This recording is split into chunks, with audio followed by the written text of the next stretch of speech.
You think you know what gravity is, you've heard the words. Newton discovered it when an apple fell. Einstein said space-time curves. Gravity is a force, or maybe it's not a force, it's geometry. You can repeat these things. But here's the question that matters. Can you actually explain what happens when you drop a ball using only what you yourself understand without borrowing someone else's words? Most people can't. They know the names. They know which scientist said what. They've memorized the formulas. But they don't know what those formulas describe in terms of actual events you can point to. Richard Feynman spent his entire career obsessed with this distinction. He wasn't interested in what gravity is called. He wanted to know what gravity does, how we know it does that, and what we still can't explain, even after all our theories. And here's what he discovered that most people miss. Even our best understanding of gravity, the one that predicts everything correctly, the one that bent light around the sun and explained Mercury's orbit, even that doesn't tell us what gravity actually is. It tells us how to calculate what will happen. It gives us a mathematical description that works. But the mechanism, the reason, the thing itself, that remains completely unknown. Feynman said this directly. He said he didn't understand gravity. Not because he was ignorant, but because he refused to pretend that naming something is the same as understanding it. So what did he discover? He discovered that if you strip away all the borrowed language, all the metaphors, all the poetic descriptions about fabric and curvature, you're left with something more honest and more strange, a set of observations that work, and a vast silence about why. Let's start with what actually happens, not what we say happens. Drop a hammer and a feather in a room with air. The hammer hits the ground first. Drop them in a vacuum chamber. They hit at exactly the same time. This isn't a theory. This is something you can watch. Galileo noticed this 400 years ago. He didn't drop things from the Leaning Tower. That's probably a myth. But he rolled balls down inclined planes and timed them. What he found was that the rate at which things speed up as they fall doesn't depend on how heavy they are. A cannonball and a musket ball, released together, fall together. This is extremely strange if you think about it. You push a shopping cart, it accelerates. You push a car, it barely moves. More mass means more resistance to acceleration. That's what mass is, resistance to being accelerated. So why doesn't a heavier object fall slower? It has more mass, so it should resist the acceleration more. But it doesn't. It falls at exactly the same rate. The only way this makes sense is if whatever is pulling on the object pulls harder in exact proportion to how much mass it has. Double the mass, double the pull, same acceleration. This is what we observe. Now here's the second thing. This happens between every piece of matter and every other piece of matter. The Earth pulls on you. You pull on the Earth. The Sun pulls on Jupiter. Jupiter pulls on its moons. Your body pulls on the chair you're sitting in. The pull is always proportional to both masses and inversely proportional to the square of the distance between them. Newton figured out this pattern. He wrote it down as a formula. The formula works. It predicts planetary motion, tides, satellite orbits, everything. But notice what the formula is. It's a description of a pattern. It tells you how much pull there will be if you know the masses and the distance. It doesn't tell you why there's a pull. It doesn't tell you how one object knows the other object is there. It doesn't tell you what connects them across empty space. Newton himself admitted this. He said he was describing what happens, not explaining why it happens. He called it action at a distance, and he didn't like it. He thought it was absurd that one object could affect another without touching it, without anything in between. But that's what we observe. Newton's formula works perfectly for prediction. You can calculate exactly where Mars will be in 100 years. You can launch a spacecraft to Jupiter and hit a target the size of a swimming pool 500 million miles away. The mathematics is flawless, but there's a problem at the center of it that Newton knew about and couldn't fix. When you push a door, your hand touches the door. When you pull a rope, the rope is connected to what you're pulling. There's always something physical doing the transmitting. But in Newton's gravity, the Earth pulls on the moon across 240,000 miles of nothing. No rope, no rod, no substance, just empty space. And somehow, instantly, the moon feels where the Earth is and responds. Change the Earth's position, and immediately, not a second later, not a millionth of a second later, But instantly, the moon's trajectory changes. This is what action at a distance means. Newton hated it. He wrote in his letters that he thought it was absurd, that no person who thinks clearly could believe that one body could act on another across a vacuum with nothing in between. But he couldn't solve it. He could only describe it. So he gave us the formula and said, essentially, this is the pattern, use it. But don't ask me to explain the mechanism because I don't have one. For 200 years, this is where things stood. The formula worked, so people used it. They stopped asking what gravity was and focused on what gravity did. And this brings us to Feynman's first insight. Most of what we call understanding in physics is actually just pattern recognition. We find a mathematical rule that matches observations. We test it, it keeps working, so we call it a law. But a law is not an explanation. It's a summary, it's a compressed description of regularities. Knowing the law of gravity doesn't mean you understand gravity any more than memorizing a train schedule. It means you understand combustion engines. You know the pattern. You can predict outcomes. But the thing itself, the actual mechanism, remains untouched. And here's what almost no one admits. Even after Einstein, even after general relativity, even after we replaced Newton's instant action at a distance with curved spacetime, we still don't have the mechanism. We have a better description, a more accurate pattern, but the deep question, what is gravity really, remains unanswered. Einstein changed the description. He didn't solve the mystery, he redescribed it in a way that removed one problem and revealed another. Here's what he did. He started with an observation that should have been obvious but wasn't. When you're in an elevator and the cable snaps, you feel weightless. Everything falls with you. You and the floor and the walls all accelerate downward together at the same rate, so relative to each other, nothing is moving. You float. This is identical to being in deep space with no gravity at all. Einstein asked, what if that's not a coincidence? What if falling freely in a gravitational field and floating in empty space are actually the same thing? And what if standing still on the ground, feeling your weight, feeling the floor push up against your feet? What if that's actually you being accelerated? Not by gravity pulling you down, but by the ground pushing you up, preventing you from following your natural path, which is to fall. This flips everything. In Newton's picture, you're standing still, and gravity is a force pulling on you. In Einstein's picture, you're trying to fall, and the ground is exerting a force to stop you. Free fall isn't being acted on by gravity, it's the absence of force. This leads to the geometric picture. If free fall is natural motion, then objects moving freely follow straight paths. But we see planets curve around the sun, so the paths themselves must be curved. Space itself, or more precisely space-time, must be curved. Matter curves space-time, and that curvature determines how objects move. This is general relativity. It's more accurate than Newton.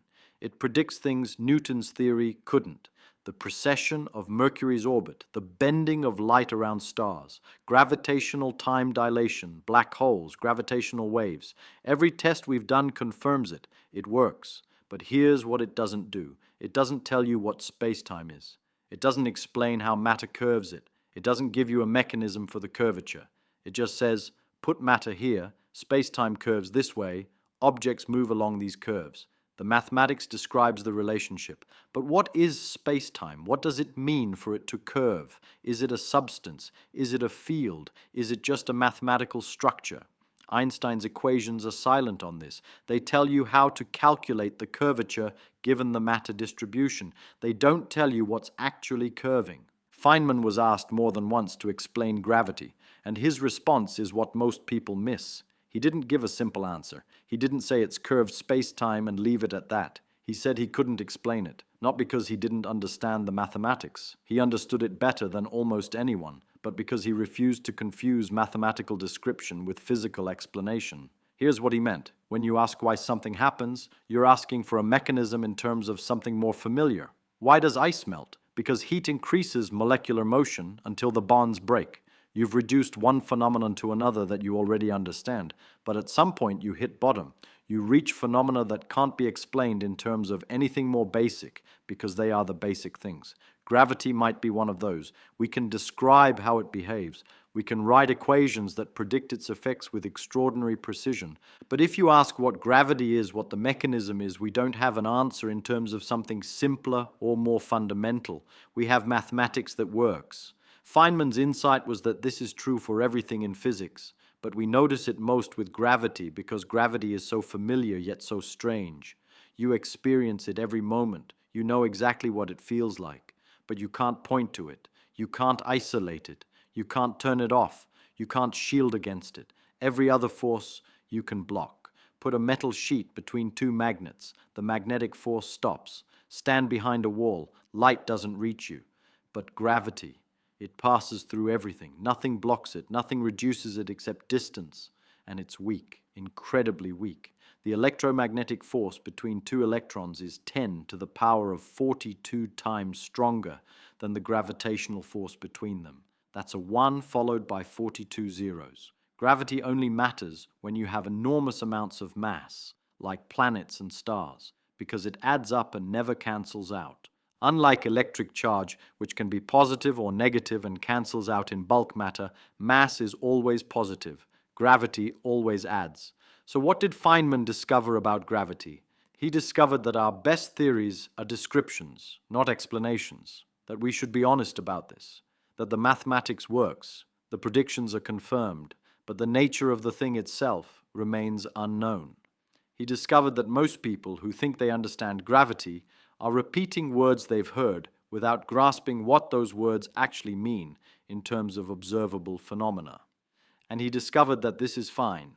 Science doesn't require that we understand everything in familiar terms. It requires that we make accurate predictions, design testable experiments, and distinguish clearly between what we know and what we don't. The person who says, "I don't understand gravity," but can calculate trajectories and explain the experimental evidence, understands far more than the person who says gravity is curved spacetime and thinks that sentence is an explanation. Now we come to the part that shatters what you think you know.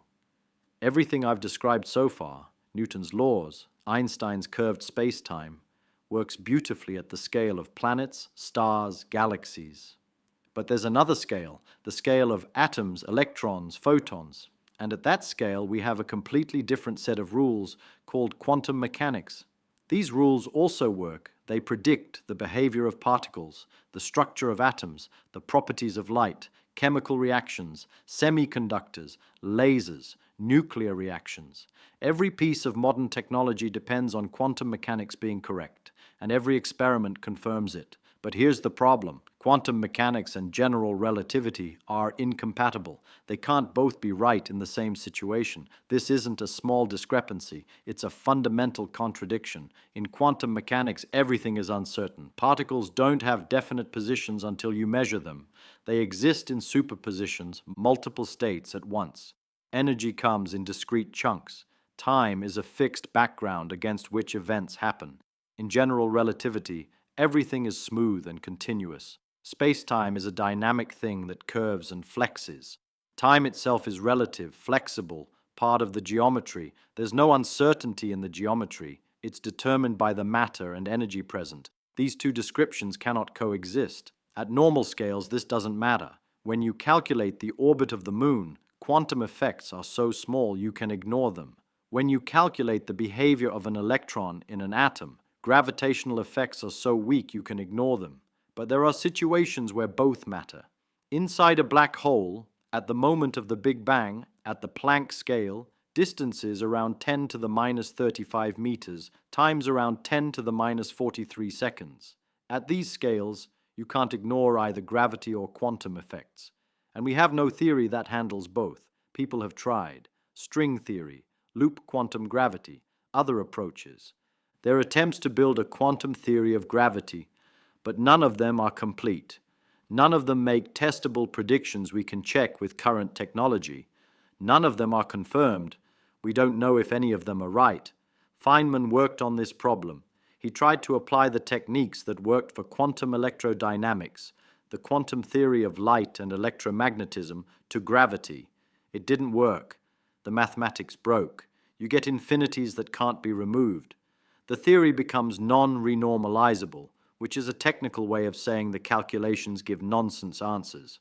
Gravity resists being quantized.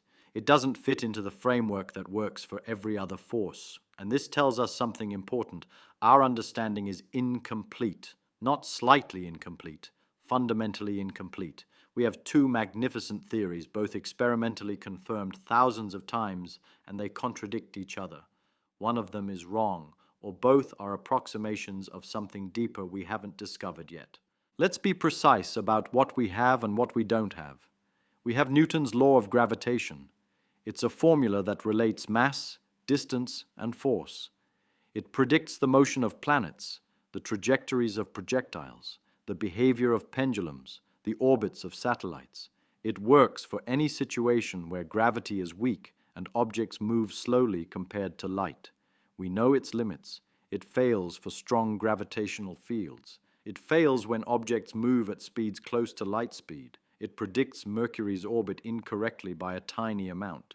It says gravity acts instantly across any distance, which contradicts what we know about causality and the speed of light. We have general relativity. It's a set of equations that relate the curvature of space-time to the distribution of mass and energy. It corrects every place where Newton's theory fails. It predicts gravitational waves, which we detected in 2015. It predicts black holes, which we've now photographed. It predicts gravitational lensing, which we observe constantly in astronomy. It predicts time dilation in gravitational fields, which GPS satellites must account for, or they'd give wrong positions within minutes. It works for every situation we can test, but it's a classical theory. It doesn't include quantum mechanics. We have quantum mechanics. It describes the behavior of matter and energy at small scales. It explains atoms, molecules, chemical bonds, nuclear reactions, particle physics. It's been tested more thoroughly than any theory in history. Every prediction it makes about the subatomic world has been confirmed, but it doesn't include gravity. It treats space-time as a fixed background, not a dynamic entity. Now here's what we don't have. We don't have a theory that unifies these. We don't know how to describe gravity at quantum scales. We don't know if space-time is fundamental or emergent from something more basic. We don't know if gravity is actually a force or if it's just the geometry of space-time. We don't know if gravitons exist, the hypothetical quantum particles that would carry gravitational force. We don't know what happens at the center of a black hole where both quantum effects and extreme gravity are present. We don't know what happened at the exact moment of the Big Bang. We don't know if the universe is spatially infinite or finite. We don't know why gravity is so much weaker than the other forces. We don't know if there are extra dimensions of space that we can't perceive. We don't know what dark matter is, the invisible mass that holds galaxies together. We don't know what dark energy is, the thing that's accelerating the expansion of the universe. Both of these show up in our observations of gravity at cosmic scales, but we have no idea what they actually are. They're names for our ignorance. This is the honest picture. We have two extraordinary theories that work in their respective domains. We can calculate, predict, and engineer with tremendous precision, but we don't have a complete understanding. We have descriptions that work. And this is Feynman's deepest point about gravity, about all of physics. The goal isn't to make you feel like you understand in some deep, satisfying way. The goal is to make accurate predictions and acknowledge clearly where our knowledge ends. The person who says, "I understand gravity because space-time curves," doesn't understand anything more than someone who says, "I understand computers because electricity flows."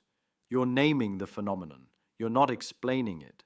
Real understanding means you can start from observations, show why certain mathematical structures are forced on you by the constraints, make predictions, and then clearly identify what remains unexplained. Everything else is borrowed language. So where does this leave us? With working mathematics and honest ignorance, we can send probes to the outer planets. We can detect ripples in space-time from colliding black holes a billion light-years away. We can measure time dilation to 15 decimal places. The predictions work. But if you ask what gravity is, the answer is, we don't know. We know how it behaves. We know the mathematical structures that describe that behavior. We know the constraints any theory must satisfy. But the thing itself, the mechanism, the reason, that's missing. And it might always be missing. There might not be a deeper explanation in terms of something more familiar. Gravity might be fundamental, or it might emerge from something we haven't conceived of yet. We don't know. What we do know is this: anyone who claims they fully understand gravity is either lying or confused. The moment someone says they understand it completely, you know they're repeating words without grasping what those words actually mean. Feynman's real discovery wasn't about gravity specifically. It was about honesty and understanding. He showed that you can work with something, make extraordinary predictions, build entire technologies, and still not understand it in the way people imagine understanding should feel. That's not a failure. That's physics. The universe doesn't owe us explanations in comfortable terms. It simply is what it is. Our job is to describe it accurately, test those descriptions ruthlessly, and be honest about where our knowledge ends. Everything else, the confident explanations, the satisfying metaphors, the feeling that you get it, that's decoration. Strip it away. What remains is the mathematics that works, the experiments that confirm it, and the vast unknown that surrounds every answer we've found. That's the real picture, and it's far more interesting than the pretend understanding most people settle for.